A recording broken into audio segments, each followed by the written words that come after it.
नमस्कार दोस्तों, स्वागत है आपका स्टडी फॉर सिविल सर्विसेज में। वीडियो को पूरा देखिए। कोई भी आपका फीडबैक है, कोई सजेशन है, तुरंत वीडियो में कमेंट करके जरूर बताइए। अच्छा लगे तो वीडियो लाइक जरूर कर लीजिए और ऐसे वीडियो लगातार फ्री में पाने के लिए चैनल को तुरंत सब्सक्राइब कर लीजिए और बेल आइकन को जरूर टैप कर लीजिए ताकि आगे भी सारे वीडियो आपको मिलते रहे। यूट्यूब में फॉलो करते हैं तो प्लीज ये वाला फ्री टेलीग्राम चैनल जरूर ज्वाइन कर लीजिएगा। सारे नोटिफिकेशन, सारे अपडेट यहीं पे आते हैं, ध्यान रखिएगा। स्टडी फॉर सिविल सर्विसेज का कोई भी पेड ग्रुप अगर आपको ज्वाइन करना है तो सिर्फ 85648056060975238608974455 यही नंबर है हमारे, सिर्फ जहां पे कॉल या व्हाट्सएप कर सकते हैं। इंस्टाग्राम पे हमारा पेज जरूर फॉलो कर लीजिएगा, studyforcivil.services है। ट्विटर पे हमको जरूर फॉलो कर लीजिएगा, @studyforcivils है। सारे क्वेश्चन अटेम्प्ट करिए और स्कोर अपना तुरंत कमेंट करके बताइए।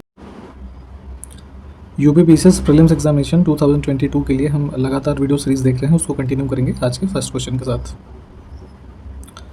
फर्स्ट क्वेश्चन है कि भारत ने सिंगापुर भारोत्तोलन अंतर्राष्ट्रीय 2022 में कुल कितने पदक जीते। ठीक है, तो वेट लिफ्टिंग का एक भी यहाँ पे चैंपियनशिप हुआ सिंगापुर में, और इसमें जो है इंडिया ने टोटल 8 मेडल जीते हैं। सी ऑप्शन करेक्ट हो जाएगा, जिसमें कि 6 गोल्ड हैं और 1 सिल्वर 1 ब्रॉन्ज। ठीक, और जितने भी यहाँ पे हमारे प्लेयर्स इसमें जीते हैं वो क्वालिफाई कर गए हैं आगे, जो हमारा बर्मिंघम में कॉमनवेल्थ गेम्स होने वाले हैं 2022 के, उनके लिए। ठीक, तो इसको भी ध्यान रखिएगा। और ये शेड्यूल्ड है अगस्त से लेके सितंबर में, आई गेस हो सकता है, एक बार कंफर्म कर लीजिएगा इसकी डेट, है ना, कॉमनवेल्थ गेम्स की।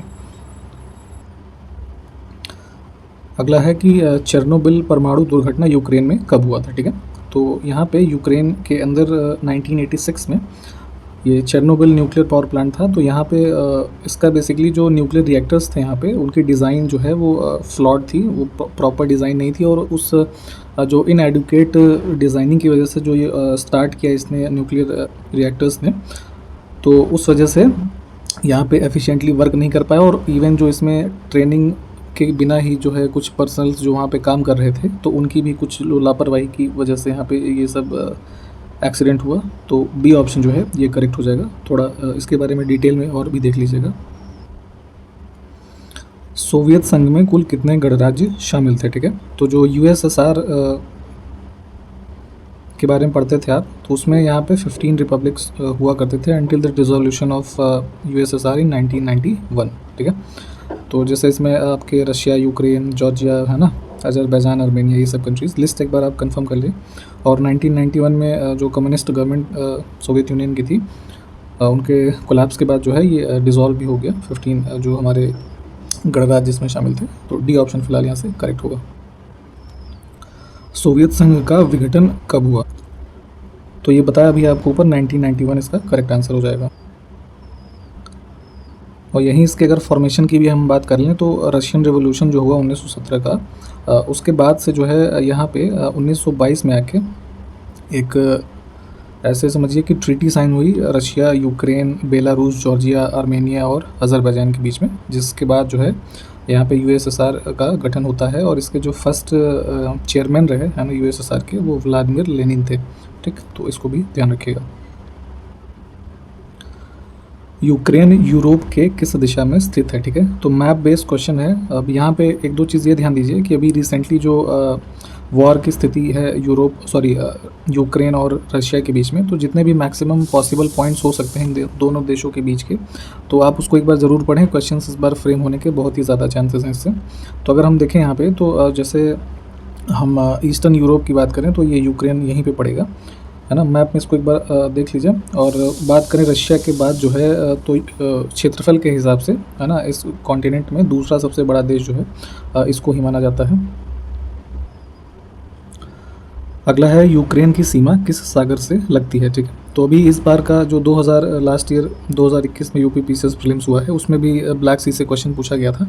तो ये ब्लैक सी से इसका जो है सीमा लगती है। मैम एक बार इसको देखिएगा। जैसे मान लीजिए ये ब्लैक सी है, तो आपका यहाँ पे यूक्रेन है। ठीक, फिर आपका इधर रशिया हो जाएगा, फिर जॉर्जिया, फिर आपका जो है टर्की, फिर इधर बुल्गारिया हो जाता है। ठीक है, और एक कंट्री और कौन सी, रोमानिया। तो ये सारे देशों के नाम याद रखें। कभी कभी ऐसे भी पूछ लेते हैं कि ब्लैक सी से सराउंडिंग जितने भी कंट्रीज़ हैं उनके नाम बताइए। रूस के राष्ट्रपति पुतिन पहली बार राष्ट्रपति का चुनाव कब जीते। ठीक है, तो यहाँ पे व्लादिमीर पुतिन जो है फर्स्ट प्रेसिडेंशियल इलेक्शन इन्होंने जीता था वर्ष 2000 में। ठीक है, तो 2000 से 2004 का जो टाइम पीरियड है इनका फर्स्ट टर्म था। बी ऑप्शन यहाँ से करेक्ट हो जाएगा। भारत के लिए समुद्री मार्ग की खोज का श्रेय किसको जाता है, ठीक है। तो जब यूरोपियों का आगमन चैप्टर आप पढ़ेंगे हिस्ट्री में, तो यहाँ पे सबसे फर्स्ट जो यूरोपीज़ आए इंडिया में, पुर्तगीज़ ही आए थे, ठीक है। तो इन्होंने इधर जो है केप ऑफ गुड होप होते हुए इंडिया का जो सी मार्ग है इसको ढूंढते हुए आए, तो इनको ही श्रेय जाता है। सी ऑप्शन हमारा करेक्ट होगा। उस शासक का नाम बताइए जिसने वास्को डी गामा का कालीकट में स्वागत किया, ठीक है। तो पुर्तगीज़ सबसे फर्स्ट टाइम इंडिया में आए तो 1498 में जो है केप ऑफ गुड होप होते हुए वास्को डी गामा जो है इंडिया में पहुंचा, ठीक, कालीकट पे, ठीक। तो यहाँ का किंग था जमोरिन, ठीक है। तो इसने जो है वास्को डी गामा का यहाँ पे स्वागत किया, तो डी ऑप्शन जो है ये करेक्ट हो जाएगा। ये शायद रिपीट हो गया है, भारत आने वाले प्रथम यूरोपीय, तो पुर्तगीज आंसर होगा इसका। किस यूरोपीय समुदाय ने भारत के साथ सर्वप्रथम व्यापारिक संबंध स्थापित किया था, ठीक है। तो बेसिकली 1453 में ऑटोमन एम्पायर के फॉल के बाद जो लैंड रूट था यहाँ से ट्रेड करना इंडिया के साथ जो है पॉसिबल नहीं हो पाया, तो उसके बाद जो है इन्होंने यहाँ पे यूरोपियंस में सबसे फर्स्ट पुर्तगीज़ ने जो सी रूट है, ठीक है, इंडिया का, उसको सर्च किया और यहाँ पे 1498 में जो है वास्को डी गामा आता है इंडिया में, और उसके बाद से जो है ट्रेड रिलेशन इस्टेब्लिश होते हैं यहाँ पे। सब मसालों के व्यापार से शुरुआत होती है और बाद में धीरे धीरे जो अपने इनके ट्रेडिंग सेटलमेंट्स हैं इंडिया में, जैसे गोवा, कोचीन, है ना, और जो पुर्तगीज़ वगैरह, ये सॉरी डच आए, फिर है ना ब्रिटिशर्स आए, तो इस तरीके से लोग आते गए। तो यहाँ से माना जाता है कि सबसे फर्स्ट जो है पुर्तगीज़ से स्टार्ट हुआ, तो डी ऑप्शन करेक्ट हो जाएगा। पुर्तगाली उपनिवेश का प्रथम वायसराय भारत में कौन बना, ठीक है। तो फर्स्ट पुर्तगीज़ गवर्नर जो यहाँ पे इंडिया में इनके सेटलमेंट के बाद हुआ, तो इसका नाम था फ्रांसिस्को डी अल्मीडा। 1505 में भारत में पहले पुर्तगाली वायसराय द्वारा किस किले का निर्माण करवाया गया था, ठीक है। तो यहाँ पे फ्रांसिस्को डी अल्मीडा के द्वारा जो है 1505 में सेंट एंजेलो फोर्ट जो है इसका निर्माण करवाया गया, और वर्तमान में जो ये है हमारा केरल के अंदर कन्नौर डिस्ट्रिक्ट जो है वहाँ पे है, और इसको कन्नौर फोर्ट के नाम से भी जाना जाता है। हाल ही में डिश टीवी ने किसे अपना ब्रांड एम्बेसडर के रूप में नियुक्त किया है, ठीक है। तो जो यहाँ पे टीवी सर्विसेज प्रोवाइडर हैं डिश टीवी, इन्होंने ब्रांड एम्बेसडर नियुक्त किया है ऋषभ पंत को, ठीक, भारतीय क्रिकेट टीम के जो खिलाड़ी हैं। Which organization and UIDAI organized a one-day conference titled Identity and Innovation Keys to India's Financial Sector Revolution, ठीक है। तो यहाँ पे एक अभी ये वन डे कॉन्फ्रेंस हुई है identity and innovation keys to India's financial sector revolution नाम से, और इसमें जो है हमारा जो आधार कार्ड वाली संस्था है UIDAI, और इसमें जो दूसरा संस्थान था इसमें है रिजर्व बैंक ऑफ इंडिया। तो इन दोनों ने मिल करके आज़ादी का अमृत महोत्सव जो हमारा एक सेलिब्रेशन चल रहा है 75 साल पूरे होने पर, है ना, स्वतंत्रता के, तो इसके रूप में यहाँ पे ये कॉन्फ्रेंस ऑर्गेनाइज़ की गई है, ऑर्गेनाइज़ किया गया है ये बेंगलुरु में, ठीक। और इसमें वही है कि जो कोविड पैंडेमिक के बाद मैसिव शिफ्ट हुआ है लोगों का ऑफलाइन से ऑनलाइन ट्रांजैक्शंस वगैरह में, तो इन सब चीज़ों को जो है यहाँ पे हाईलाइट करने के लिए इसका आयोजन किया गया था। हाल ही में किस मंत्रालय ने भाषा सर्टिफिकेट सेल्फी अभियान का शुभारंभ किया है, ठीक है। तो एक मोबाइल एप्लीकेशन लॉन्च किया गया था मिनिस्ट्री ऑफ एजुकेशन के द्वारा, भाषा संगम मोबाइल ऐप, ठीक है। तो इसको ही प्रमोट करने के लिए यहाँ पे जो हमारी लैंग्वेजेस हैं इन सब के हॉलिस्टिक डेवलपमेंट और प्रमोशन के लिए इसी में एक इनिशिएटिव ये लॉन्च किया गया है, भाषा सर्टिफिकेट सेल्फी। तो डी ऑप्शन जो है ये करेक्ट हो जाएगा।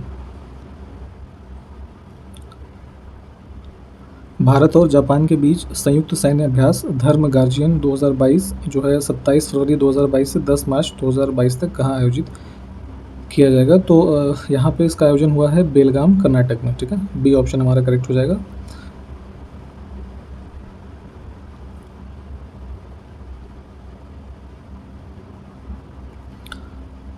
अगला है कोविड-19 वैक्सीन कोविफिन्स किस पर आधारित है, ठीक है। तो अभी इसका कनाडा में अप्रूवल मिला था, और ये फर्स्ट जो है प्लांट बेस्ड जो प्रोटीन होते हैं उन पे बेस्ड है, तो यहाँ से सी ऑप्शन जो है ये करेक्ट हो जाएगा।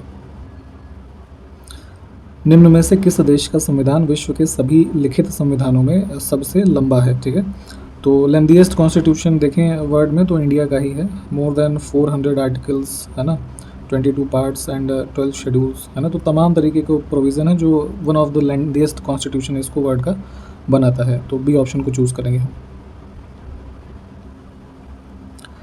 निम्न में से कौन सा युग्म सही नहीं है, ठीक है। तो कॉन्स्टिट्यूशन के जो फंडामेंटल राइट्स हमारे मेंशन्ड हैं उनके बारे में पूछा जा रहा है। तो ये क्लासिफाई होते हैं 6 तरीके के टाइप्स में, ठीक।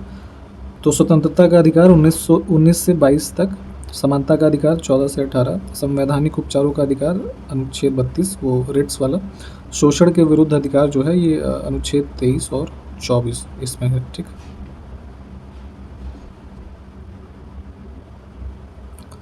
फोर्ब्स द्वारा दुनिया में सबसे अधिक कमाई करने वाले सेलिब्रिटीज़ में प्रथम स्थान किसका है, ठीक है।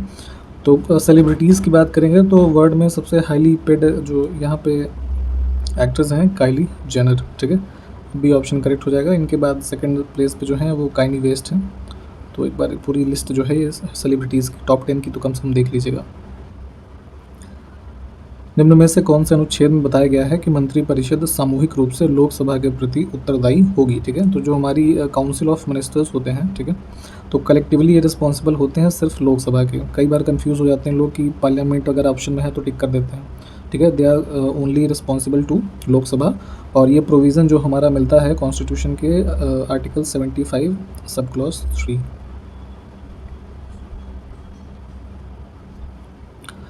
भारत के संविधान की निम्न में से कौन सी एक अनुसूची में दल बदल विरोधी कानून विषयक उपबंध है, ठीक है। तो जो हमारा एंटी डिफेक्शन एक्ट्स है ना, तो ये हमारा मेंशन्ड है, एक शेड्यूल ऐड की गई थी 10th शेड्यूल, ठीक है। उसके अंतर्गत ये सब सारे प्रावधान दिए गए हैं पॉलिटिकल पार्टीज से संबंधित।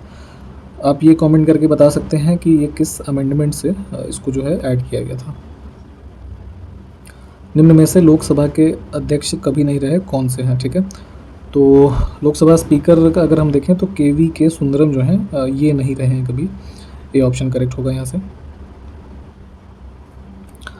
भारत के निम्न राष्ट्रपतियों में कौन कुछ समय के लिए गुट निरपेक्ष आंदोलन का महासचिव भी रहा, ठीक है। तो जो गुट निरपेक्ष आंदोलन यानी कि नॉन अलाइनमेंट मूवमेंट है, तो कोल्ड वॉर के एरा में जो ऐसे स्टेट्स थे है ना, जो मेजर पावर्स रहीं हमारी यूएस और सोवियत यूनियन, उनको ना ज्वाइन करके इंडिपेंडेंट रूप से यहाँ रहना चाहते थे, तो उनके द्वारा यहाँ पे फॉर्म किया गया नॉन अलाइनमेंट मूवमेंट 1961 में, ठीक है। तो इसी ऑर्गेनाइजेशन के जो है कुछ टाइम के लिए सेक्रेटरी जनरल रहे ज्ञानी जैल सिंह, ठीक है। सी ऑप्शन करेक्ट हो जाएगा। आपसे प्रश्न ये है कि वो टाइम पीरियड बताइए जिस टाइम पे ये सेक्रेटरी जनरल रहे। भारत के संविधान के अंतर्गत निम्न में से कौन मौलिक कर्तव्य नहीं है, ठीक है। तो जो हमारा फंडामेंटल ड्यूटीज़ वाला पार्ट है 4A, ठीक, 51A आर्टिकल के अंतर्गत यहाँ पे जो हमारे 11 ड्यूटीज़ दिए हुए हैं, तो उनमें से सार्वजनिक चुनाव में मतदान करना ऐसा कोई भी प्रावधान नहीं है। ए को चुनेंगे हम। किस प्रधानमंत्री के कार्यकाल के दौरान भारत, यहाँ पे थोड़ा टाइपिंग में एरर है, भारत के संविधान में 9वीं सूची को पुनः स्थापित किया गया, ठीक है। तो जो 9th शेड्यूल है कॉन्स्टिट्यूशन का, यहाँ पे ये फर्स्ट अमेंडमेंट हुआ था हमारा 1951 में। तो उस time Jawaharlal Nehru ji prime minister थे। तो फर्स्ट अमेंडमेंट 1951 के द्वारा इसको ऐड किया गया है, जिसमें कि कुछ सेंट्रल स्टेट्स लॉज ऐसे इस 9th शेड्यूल में which can not be challenged in the courts, ठीक है। तो ये भी ध्यान रखिएगा। अगला है कि आईसीसी ने एक नए अवार्ड की घोषणा की है, उसका नाम क्या है, ठीक है। तो इंटरनेशनल क्रिकेट काउंसिल जो है प्लेयर ऑफ द मंथ का इन्होंने यहाँ पे अवार्ड जो है खिलाड़ियों के लिए शुरू किया है।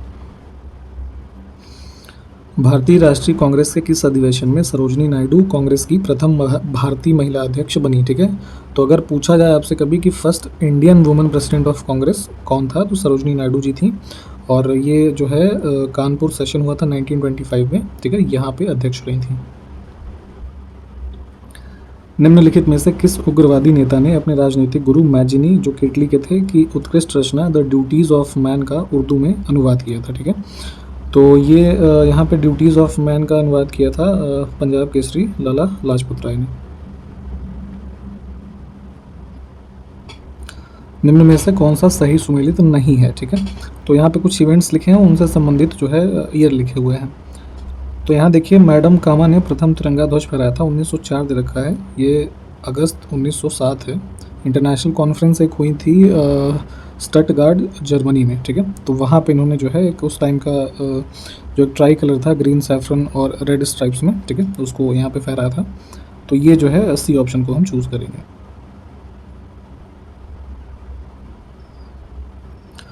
मुस्लिम लीग की स्थापना 1906 में कहाँ हुई थी, ठीक है। तो वर्तमान में जो बांग्लादेश है, तो यहाँ पे ढाका में नवाब ख्वाजा सलीमुल्लाह जो है, इनके द्वारा इसकी स्थापना की गई। चार्ल्स एंड्रूज को दीनबंधु की उपाधि से किसने सम्मानित किया था, ठीक है। तो चार्ल्स एंड्रूज जो था बेसिकली एक इंग्लिश मिशनरी था जो इंडिया में जिसने मिशनरी के प्रचार में काफ़ी घूमा। तो यहाँ पे इसके जो एक्सपीरियंसेस रहे, तो उसके कारण इसने जो इंडियन इंडिपेंडेंस था उसको यहाँ पे डिफेंड किया, और जो इंडियन लेबर थे ऑल अराउंड द वर्ल्ड, उनके राइट्स के लिए काफ़ी इसने काम किया, और भी तमाम तरीके की एक्टिविटीज़ में इन्वॉल्व होने के कारण। और यहाँ पे जो है all India trade union Congress भी जो थी, इसका प्रेसिडेंट भी इलेक्ट हुआ ये, है ना, 1925 में। तो इन्हीं सब गतिविधियों के बाद जो है यहाँ पे महात्मा गांधी जी के द्वारा दीनबंधु की उपाधि दी गई थी इनको, ठीक है। तो डी ऑप्शन करेक्ट हुआ। अवध किसान सभा का सृजन कब हुआ, ठीक है, इस वर्ड को इग्नोर करिएगा। तो यहाँ पे उत्तर प्रदेश किसान सभा से अलग होकर एक अवध किसान सभा बनाई गई बाबा रामचंद्र के नेतृत्व में 1920 में।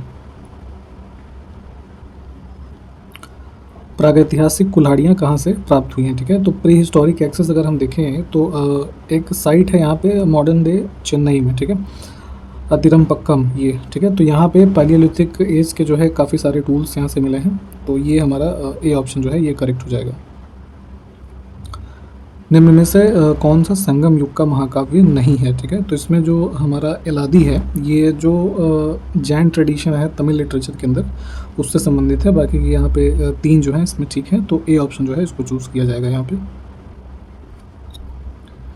निम्न में से कौन सा युग्म सही सुमेलित नहीं है, ठीक है। तो जैन तीर्थंकरों के कुछ सिंबल्स थे, है ना, उनसे संबंधित। तो यहाँ पे अगर हम देखें तो ऋषभ देव के लिए गज लिखा है, ठीक है। तो इनका गज नहीं, ये बुल होता था, ठीक है, बैल।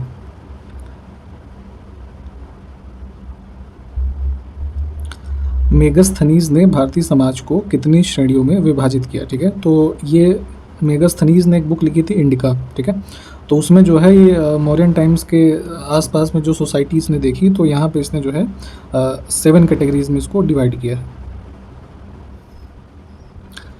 भारत में मुस्लिम सत्ता का वास्तविक संस्थापक कौन था, ठीक है। तो यहाँ पे शाहबुद्दीन मोहम्मद गोरी, ये हमारा करेक्ट आंसर हो जाएगा। इसके लगातार इन्वेजन्स के बाद जो है इसको ही रियल फाउंडर माना जाता है मुस्लिम पावर का। निम्न में से इल्तुतमिश ने किस उपाधि को धारण नहीं किया था, ठीक है। तो सुल्तान ए हमज़ा जो है ये टाइटल इल्तुतमिश का नहीं है। यहाँ से डी ऑप्शन जो है ये करेक्ट हो जाएगा। अमेरिका की पहली महिला वित्त मंत्री कौन बनी है, ठीक है। तो यहाँ पे जो है स्टेट जिसे ट्रेजरी का सेक्रेटरी बोलते हैं, है ना, वहाँ पे ये टर्म यूज़ होता है अमेरिका में। तो फर्स्ट वुमन जो बनी है ये जो बाइडेन एडमिनिस्ट्रेशन के अंदर जेनेट येलेन, है ना, डी ऑप्शन करेक्ट हो जाएगा। दक्षिण के किस राज्य ने अकबर द्वारा भेजे गए दूत मंडल के माध्यम से मुगल साम्राज्य की अधीनता स्वीकार कर ली थी, ठीक है। तो यहाँ पे एक फारूकी डायनेस्टी की बात हो रही है, ठीक है, ये हुआ करती थी। तो इसमें जो इसके आखिरी के रूलर्स हुए वो काफ़ी वीक थे। तो इन सब चीज़ों का एडवांटेज उठाते हुए अकबर ने यहाँ पे उसको एक तरीके से एनेक्स किया अपने एडमिनिस्ट्रेशन में। तो ये जो एरिया है ये है खानदेश, ठीक, बी करेक्ट हो जाएगा। निम्न में से कौन सही सुमेलित नहीं है, ठीक है। तो यहाँ कुछ युद्ध हैं उनसे संबंधित वर्ष लिखे हैं। तो बैटल ऑफ बल्ख जो है ये शाहजहाँ के टाइम पीरियड का है, और ये 1636 लिखा है, ये 36 नहीं है, 1646 से 47 का जो इनका एक्सपेडिशन था इसको बल्ख को कॉन्कर करने का, तो इस टाइम पीरियड से संबंधित है। बाकी सब यहाँ पे ठीक दिए हैं, तो सी ऑप्शन करेक्ट हो जाएगा। निम्न में से कौन सी एक गेहूं की प्रजाति नहीं है, ठीक है। तो गेहूं की वैरायटीज़ की बात करें अगर हम यहाँ पे, तो पूसा सुगंध 5, ठीक है, ये पैडी यानी कि धान की एक वैरायटी है, ठीक। निम्न में से नदी और उसकी सहायक नदी की कौन सी जोड़ी सही नहीं है, ठीक। तो यहाँ पे दामोदर का सुबनसिरी लिखा है, ये गलत हो जाएगा। दामोदर जो है एक ट्रिब्यूटरी है हुगली रिवर की, ठीक। और जिसको कि दामोदर रिवर को ही यहाँ पे बंगाल का सौरो के नाम से भी जानते हैं, बंगाल का शोक। निम्न में से वन्यजीव अभ्यारण्य और राज्य की कौन सी जोड़ी सही नहीं है, ठीक है। तो यहाँ पे देखिए अबोहर अभ्यारण्य असम लिखा है, ये यहाँ पे नहीं, पंजाब में है, बाकी सब ठीक है। डी ऑप्शन चूज करेंगे। निम्न में से किस जनजाति में अनुलोम व प्रतिलोम विवाह प्रचलित हैं, ठीक है। तो मनुस्मृति के टाइम से जो ये अनुलोम प्रतिलोम विवाह देखा जा रहा है, जिसमें कि अपर कास्ट का जो बॉय है और लो कास्ट की जो हमारी गर्ल है, तो उनके बीच विवाह हो रहा है, या ऐसा इसका उल्टा हो रहा है, तो अनुलोम प्रतिलोम विवाह इसको जानते हैं। तो जो बुक्सा ट्राइब है, ठीक है, तो इसमें ये एक तरीके से प्रेवलेंट माना जाता है। भारत में निम्न में से किस धर्म को राष्ट्रीय अल्पसंख्यक का दर्जा नहीं दिया गया है, ठीक है। तो माइनॉरिटी स्टेटस में हमारी जो है कुछ रिलीजन्स हैं यहाँ पे, जिनको कि national commission of minority act जो है 1992, तो इसके अंतर्गत यहाँ पे माइनॉरिटी का स्टेटस दिया गया। तो जो शुरू में दिया गया यहाँ पे 5 कम्युनिटीज़, जिसमें कि मुस्लिम, क्रिश्चियन, सिख्स, बुद्धिस्ट और पारसीज, है ना, इनको दिया गया। और जो जैन कम्युनिटी है इनको रिकॉग्नाइज़ किया गया है वर्ष 2014 में, ठीक। तो यहाँ से ऑलमोस्ट सब कवर हो रहे हैं। हिंदू धर्म जो है ये माइनॉरिटी नहीं है बल्कि मेजॉरिटी में है, तो डी ऑप्शन यहाँ से हमारा करेक्ट हो जाएगा। और इसी प्रश्न के साथ ये वीडियो भी समाप्त करेंगे। अगले वीडियो में मिलते हैं आपसे। नमस्कार, जय हिंद।